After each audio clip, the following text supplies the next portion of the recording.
हुकूमत ने घरेलू सार्फिन पर फिर से बिजली गिरा दी। बिजली की कीमतों में 4 रुपए 10 पैसे इजाफा हो गया। आइंदा माह बिजली सार्फिन को महंगे तरीन टैरिफ की बुनियाद पर बिलिंग की जाएगी। 300 यूनिट्स पर 22.14 रुपए के हिसाब से बिल्स जारी होंगे। 200 यूनिट्स इस्तेमाल करने पर 18.95 रुपए पर बिलिंग होगी। आपको बता रहे हैं, हुकूमत ने घरेलू सार्फिन पर फिर बिजली गिरा दी।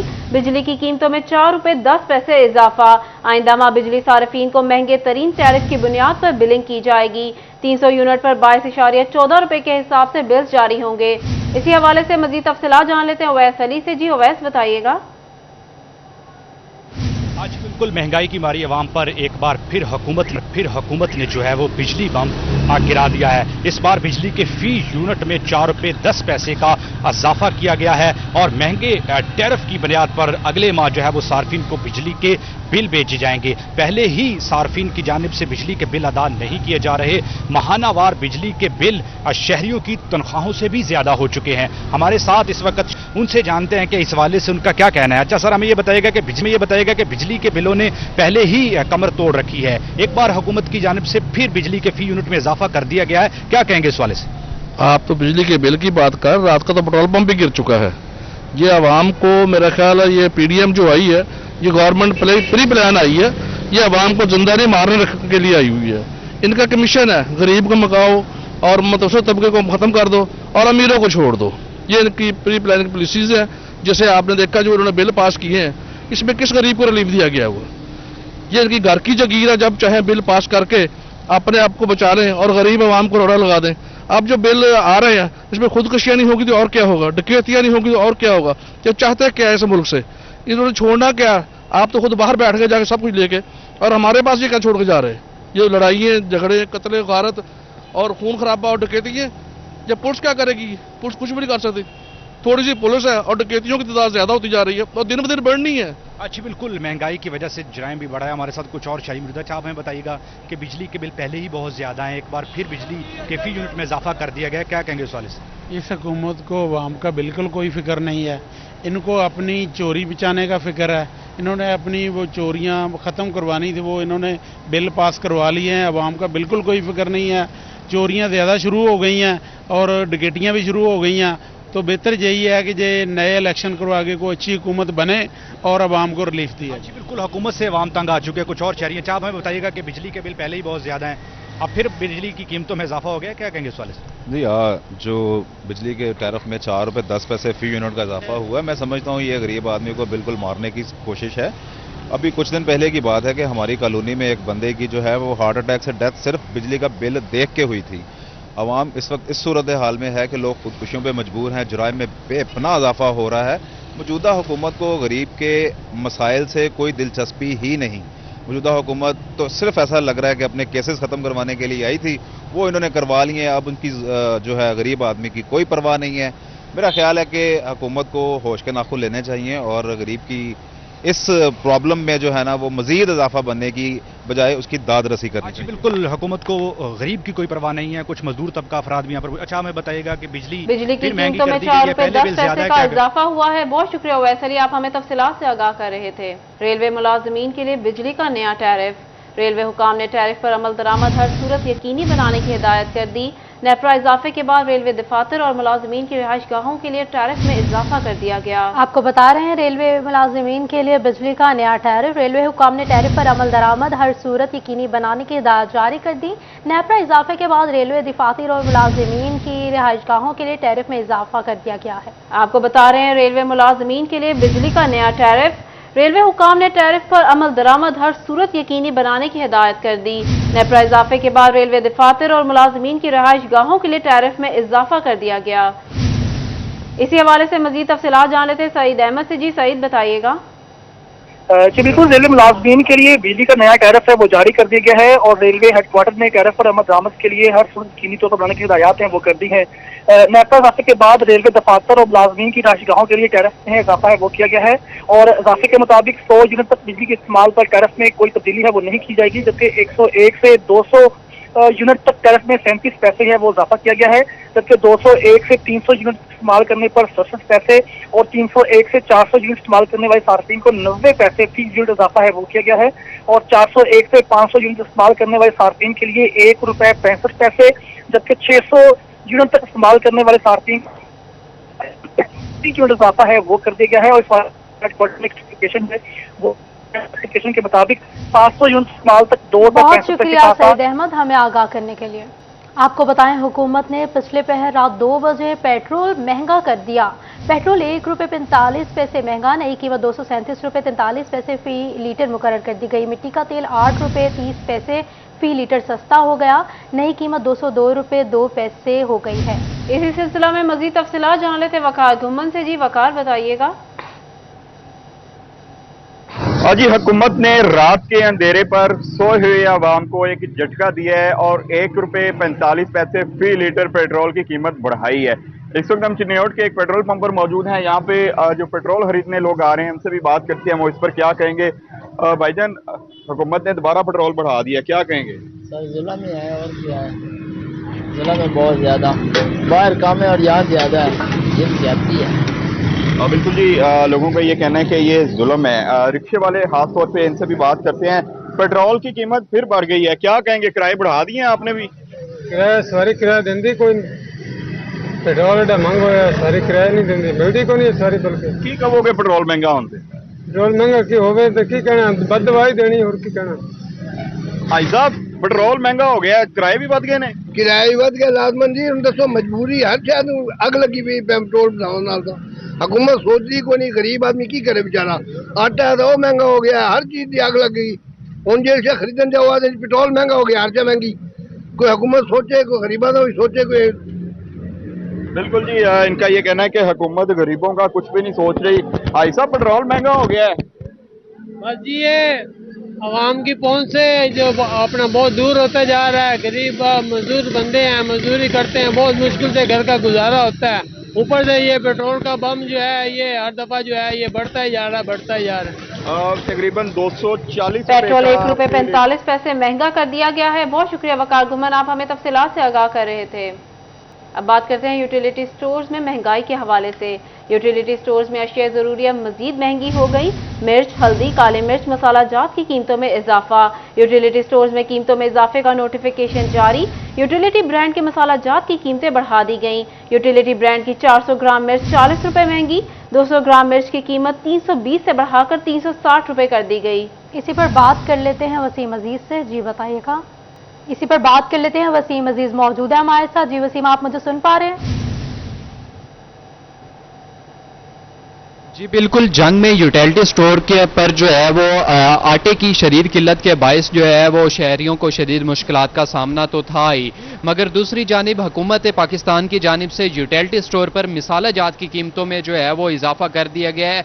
मिसाला जात की कीमतों में 40 रुपए तक का इजाफा देखने में आया है। गर्म मिसाला हो, इसमें हल्दी हो, सब्ज़ मिर्च हो, दड़ा मिर्च हो या दीगर जो है मिसाला जात जो डेली के तौर पर इस्तेमाल होते हैं, उनमें जो है वो मुसलसल इजाफा देखने में आ रहा है। इसी के साथ अगर हम बात करें यूटिलिटी स्टोर पर कोटे की, तो यूटिलिटी स्टोर पर एक दिन में 100 गट्टू जो है वो आटे का फराम किया जाता है, जो कि बिल्कुल ही नाकाफी है। शहरियों की बड़ी तादाद जो है वो सुबह सवेरे ही यूटिलिटी स्टोरों के बाहर लंबी कतारें लगाकर जो है वो पहुंच जाते हैं आटे के असूल के लिए, ताहम जो है आटे का कोटा नहीं बढ़ाया गया। इसी के साथ अगर हम बात करें घी की, तो घी का कोटा भी जो है वो नाकाफी है। यहाँ पर जंग के मुतअद्दिद ऐसे यूटिलिटी स्टोर हैं जहां पर घी दस्तयाब भी नहीं है। इसी के साथ बाकी मसाला जात हो, चीनी हो या दीगर चीज़ें हो, उनकी कीमतें आए रोज़ हुकूमत की जानिब से बढ़ा दी जाती हैं, जिस पर शहरी जो है वो परेशान नजर आते हैं। शहरियों की जानिब से हुकूमत से जो है बारहा अपील। आपको बताएं, फैसलाबाद शहर की अंदरून मार्केटों में भी गैर एलानिया लोड शेडिंग का दौरानिया 12 घंटे तक पहुंच गया। ताजरों ने लोड शेडिंग की वजह से शदीद परेशानी का इजहार कर दिया। इसी सिलसिला में मजीद तफसीलात जान लेते हैं फजील अहमद से। जी फजील, आगाह कीजिएगा। बिल्कुल फैसलाबाद की मार्केटों के अंदर भी लोड शेडिंग का जो दौरानिया है वो बढ़ता जा रहा है। ताजरों का कहना है कि गैर एलानिया लोड शेडिंग का दौरानिया जो है वो 12 घंटे तक पहुंच चुका है और कारोबार करना जो है वो इस गर्मी की हालत में मुश्किल हो चुका है। शेख अली रज़ा मेरे साथ मौजूद है, उनसे पूछते हैं क्या कहते हैं इस हवाले से। जी शेख साहब बताइएगा, लोड शेडिंग की वजह से क्या परेशानी है, क्या कहते हैं? भाईजान बिजली आती नहीं है, 12 घंटे तकरीबन दिन में लाइट आती है, 12 घंटे आती नहीं है। बिजली इतनी महंगी है, ऊपर से बिल डबल ट्रिपल आ रहे हैं। फ्यूल एडजस्टमेंट 3-3 जगह लगा हुआ है, बिजली का नामो निशान नहीं है। गर्मी से ऊपर से हबस इतनी ज़्यादा है और गर्मी बेतहाशा है। ऊपर से लाइट 1 घंटा आती है, 1 घंटा जाती है, समझ नहीं आती। हम तो पागल कर दिए इस गवर्नमेंट ने। अच्छा बिल्कुल, 1 घंटा बिजली आती है, 1 घंटा गायब रहती है और भी दुकानदार हैं यहाँ पर। जी आप बताइएगा क्या कहेंगे, क्या परेशानी होती है कारोबार के दौरानिया में अगर लोड शेडिंग होती है? काम बिल्कुल ही नहीं है, महंगाई इतनी अरूज पे पहुंची हुई है कि बिल्कुल ही मंदा हुआ है, कोई हिसाब किताब नहीं लग रहा।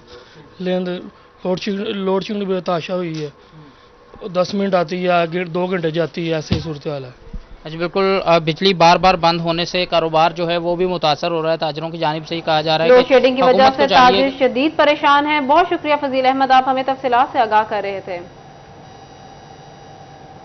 बात कर रहे हैं लोड शेडिंग की, तो फिर से लोड शेडिंग का जिन बेकाबू हो गया। चिनियोट आयरोज बिजली बंदिश के दौरानिये में इजाफा, रात के औकात में भी 4 से 5 घंटे की लोड शेडिंग जारी है। इसी सिलसिला में मजीद तफसीलात जान लेते हैं बाबर मुनीर से। जी बाबर बताइएगा।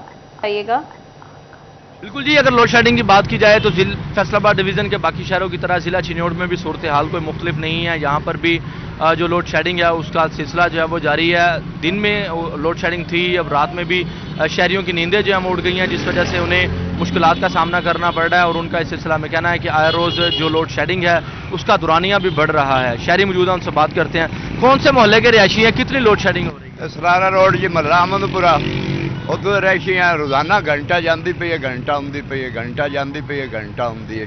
चाहे अपना 14-14, 15-15 घंटे दिहाड़ी है जो बिजली गड़ी हो। बहुत मुज़फ़्फ़राती इलाके के रिहायशी हैं, कहाँ के रिहायशी हैं? जी मैं मौजा बुखारियाँ जंग रोड पर रहता हूँ। तो रोज़ाना रात को 1 घंटा आती है, 1 घंटा जाती है और गैर एलानिया लोड शेडिंग हो रही है। तो मतलब इसको कंट्रोल किया जाए, बिल भी बहुत ज़्यादा आ रहे हैं। बिल्कुल जी, सार्फिन परेशान है जिनका कहना है कि लोड शेडिंग पर काबू पाया जाए। क्या मुतालबा करेंगे जी?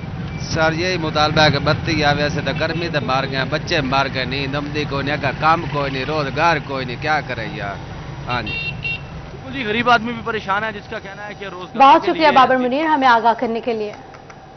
आपको बताएं, महकमा सोशल वेलफेयर ने एनजीओज पर बड़ी तलवार लटका दी। गैरकानूनी सरगर्मियों में मुलविस चैरिटी कमीशन और सोशल वेलफेयर की शराइत पर पूरा न उतरने पर फैसलाबाद डिवीजन में 36 एनजीओज की रजिस्ट्रेशन मंसूख कर दी गई है। इसी बारे में मजीद तफसीलात जान लेते हैं इमरान असलम से। जी इमरान बताइएगा। जी बिल्कुल, रियल एस्टेट मनी की रोकथाम और दहशतगर्दों की माली मावनत की रोकथाम के हवाले से FATF की शराइत पर अमल पैरा होते हुए फैसलाबाद में 36 से ज़ायद जो है वो एनजीओज़ की रजिस्ट्रेशन मनसूख कर दी गई है। फैसलाबाद की बात करें तो फैसलाबाद में 25 एनजीओज़ की रजिस्ट्रेशन मनसूख कर दी गई है और इसी तरह जंग में जो है वो 5, जबकि टोबा टैक्सिंग में 7 एनजीओज़ की रजिस्ट्रेशन मनसूख की गई है। इसका जो बुनियादी मकसद था, चैरिटी कमीशन और महकमा सोशल वेलफेयर के शराइत और कवाब जवाबत पर पूरा ना उतरने वाली 36 एनजीओज़ की रजिस्ट्रेशन मनसूख की गई है। महकमा सोशल वेलफेयर की जानब से उन 36 एनजीओज़ जो मनसूख की गई हैं उनकी फहरिस्त जारी कर दी गई है और महकमा सोशल वेलफेयर ने तमाम शहरियों को हदायत जारी की गई हैं कि इन 36 एनजीओज़ की किसी भी किस्म की जो है वो माली मावनत, एड और इसके दीगर जो है वो फंडिंग ना की जाए, क्योंकि इन तमाम जो एनजीओज़ का जो है वो गैर कानूनी सरगर्मी में मुलव्वस पाए जाने का इंकशाफ हुआ है, जिसमें फैसलाबाद की जो है वो 25 एनजीओज़ जो हैं वो गैर कानूनी सरगर्मियों में मुलव्वस पाई गई, जिस पर महकमा सोशल वेलफेयर फैसलाबाद ने इन तमाम एनजीओज़ की रजिस्ट्रेशन जो है वो मनसूख कर दी गई है और इन तमाम रजिस्ट्रेशन का जो और मनसूखी का जो अमल दरामद था वो FATF की शराइत पर। बहुत शुक्रिया इमरान असलम, आप हमें तफसीलात से आगाह कर रहे थे। अब बात करते हैं कस्टम्स के हवाले से। महकमा कस्टम की जानिब से बैरून मुल्क आने और जाने वाले शहरियों के लिए कवानीन में मजीद सख्ती। बैरून मुल्क रवानगी के लिए $5000 या इसके मुसावी रकम होने या सोना, हीरे या दीगर जेवरात साथ ले जाने और बैरून मुल्क से आने वाले मुसाफिरों को $10,000 या इसके मुसावी रकम लेकर आने के लिए एयरपोर्ट पर डिक्लेरेशन जमा करवाना होगी। इसी पर बात कर लेते हैं। उमैर अजमत मौजूद है हमारे साथ। जी बताइएगा उमैर। जी, महकमा कस्टम्स की जानिब से बैरून मुल्क और आने और जाने वाले मुसाफिरों के सामान के हवाले से कवानीन में मज़ीद सख्ती की गई है और ऐसे वो तमाम अफराद जो कि बैरून मुल्क अगर वो जा रहे हैं तो वो अपने साथ अपने बैगेज में $5000 या उसके मुसावी रकम या फिर जेवरात जिसमें सोना, हीरे या कोई दीगर जवाहरात लेकर जाना चाहते हैं तो उसके लिए उन्हें पहले एयरपोर्ट पर जो मौजूद महकमा कस्टम्स काउंटर है वहाँ पे उसका डिक्लेरेशन जो है वो जमा करवाना होगा। इसी तरह ऐसे वो तमाम मुसाफिर जो कि बैरून मुल्क से पाकिस्तान आ रहे हैं और उनके पास $10,000 या उसके मुसावी रकम या फिर वो सोना, चांदी, हीरे जवाहरात या महंगी कोई ऐसी प्रीशियस मेटल्स जो हैं वो लेकर आना चाहते हैं तो उसके लिए पहले वहाँ पर भी उनको एयरपोर्ट पर अपना डिक्लेरेशन जमा करवाना होगा। उसके बाद ही उनको ये सामान मुल्क से बाहर लेकर जाने या फिर पाकिस्तान लेकर आने की इजाज़त होगी। इस हवाले से महकमा कस्टम्स की जानिब से SRO जारी कर दिया गया और इस हवाले से ये भी हिदायत तमाम उन मुसाफिरों के लिए की गई हैं जो कि बैरून मुल्क आना या जाना चाहते हैं कि वो डिक्लेरेशन जमा करवाएंगे तो ही उनको वो सामान साथ लेकर जाने की इजाज़त होगी। बहुत शुक्रिया उमैर अजमत हमें अपडेट करने के लिए। आपको बताएं फैसलाबाद की स्टेडियम रोड टूट फूट का शिकार हो गई। रोड पर जगह जगह सीवरेज का पानी। अब तक सूरत हाल पर ताजिर परेशान है। कहते हैं सड़क के बाइस हमारा कारोबार मुतासिर हो रहा है। इसी सिलसिला में मजीद तफसीलात जान लेते हैं अहमद साद से। जी अहमद बताइएगा।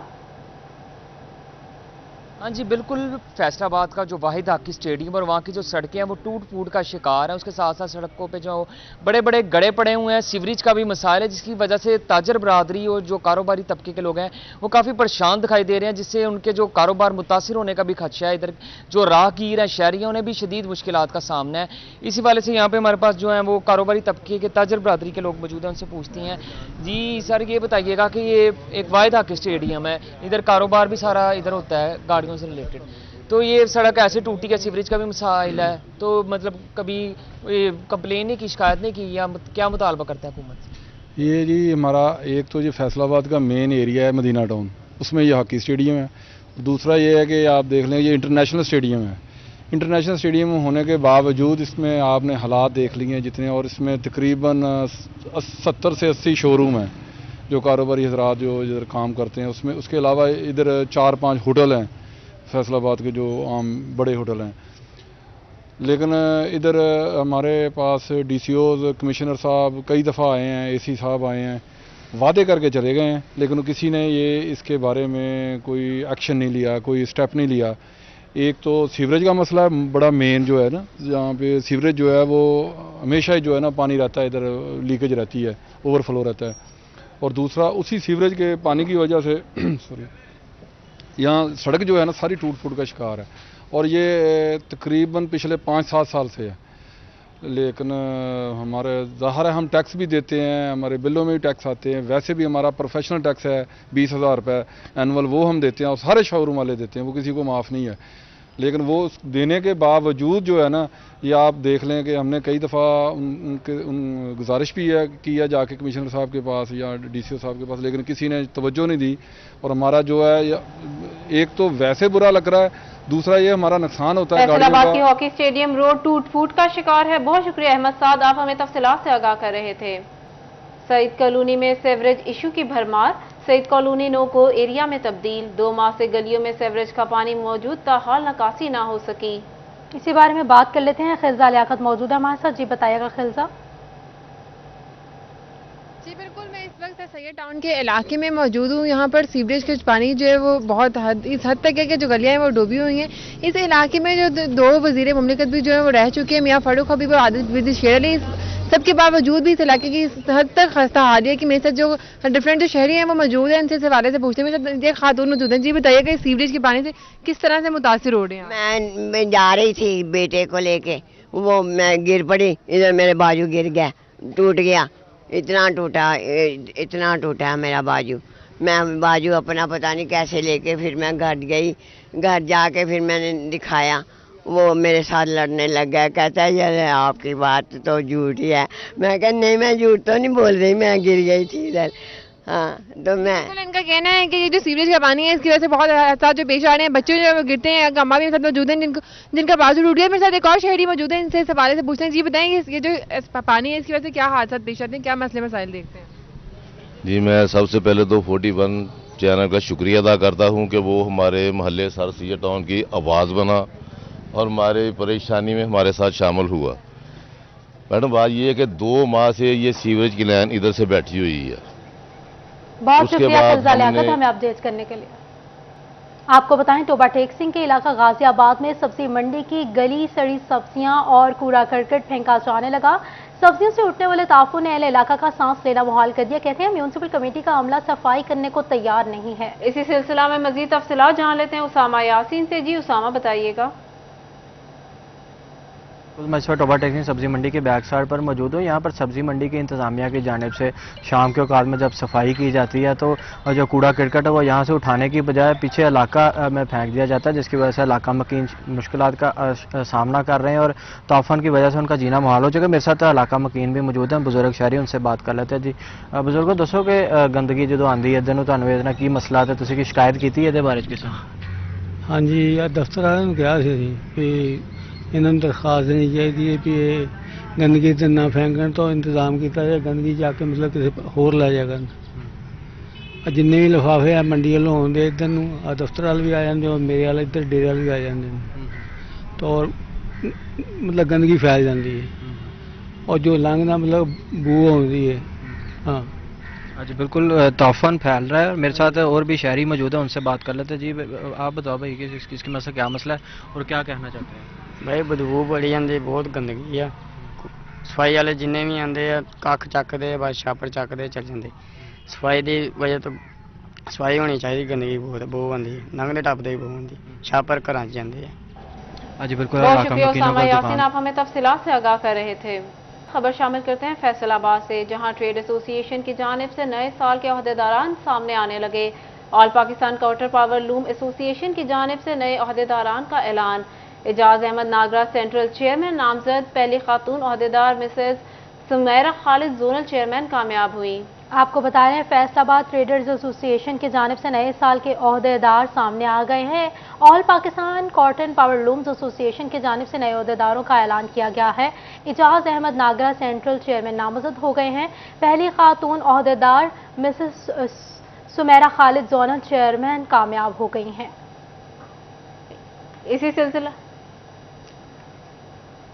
फैसलाबाद ट्रेड एसोसिएशन की जानिब से नए साल के ओहदेदार सामने आने लगे। All Pakistan Cotton Power Looms Association की जानिब से नए ओहदेदारान का ऐलान। एजाज अहमद नागरा सेंट्रल चेयरमैन नामजद, पहली खातून ओहदेदार Mrs Sumaira Khalid zonal chairman कामयाब हुई। अमन का आलमी दिन जंग में मिलत कॉलेज के तलबा की जानिब से अनम वॉक का इनेकाद किया गया।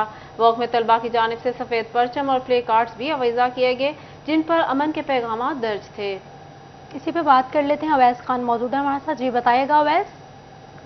आलमी दिन जो मनाया जा रहा है और जंग में मिलत कॉलेज के तलबा की जानिब से भी वॉक का इनेकाद किया गया है, सफ़ेद परचम भी लहराए गए हैं और इस हवाले से मेरे साथ तलबा मौजूद भी हैं, इनसे बात करेंगे। आप बताइएगा आलमी दिन मनाया जा रहा है, अमन का क्या कहेंगे, आज इस दिन की मुनासबत से क्या पैगाम है? आज आलमी सतह पर अमन का दिन मनाया जा रहा है। इसी वाले से हमारे मिलत कॉलेज जंग ने वॉक का इनेकाद किया है ताकि जहाँ भी पूरी दुनिया में जिधर भी मुसलमानों पर जुल्म हो रहा है ज़्यादा से ज़्यादा हम उसकी खूब मजम्मत कर सकें और अल्हम्दुलिल्लाह हम आज कर भी रहे हैं। मजम्मत की जाती है जहाँ पर दुनिया भर में मसालिम जारी हैं और भी तलबा मौजूद हैं, इनसे बात करेंगे। सर बताइएगा क्या कहेंगे इस सूरत हाल के बारे में, अमन के हवाले से क्या पैगाम देंगे? जी जिस तरह किसी इंसान के कान में जब दर्द होता है तो उसका पूरा जिस्म बेचैन हो जाता है, इसी तरह एक इंसान के ऊपर जुल्म पूरी इंसानियत पर जुल्म है और हमें बतौर मुसलमान ये दस्त दिया जाता है कि हमें अमन और भाईचारा कायम करना चाहिए। इसलिए हम अपने मजलूम भाइयों के साथ खड़े हैं और उन पर हो रही जारियत का मजम्मत करते हैं। कहना है कि जो मुसलमान हो चाहे दीगर अक़वाम से ताल्लुक़ रखने वाले अफराद हों, उनके ऊपर जारी मज़ालिम की जो है भरपूर मजम्मत की जाती है और अमन के आलमी दिन के हवाले से तलबा का ये पैगाम है कि पूरी दुनिया के अंदर जो है मुसलमान जो हैं वो अमन का पैगाम फैलाया जाए।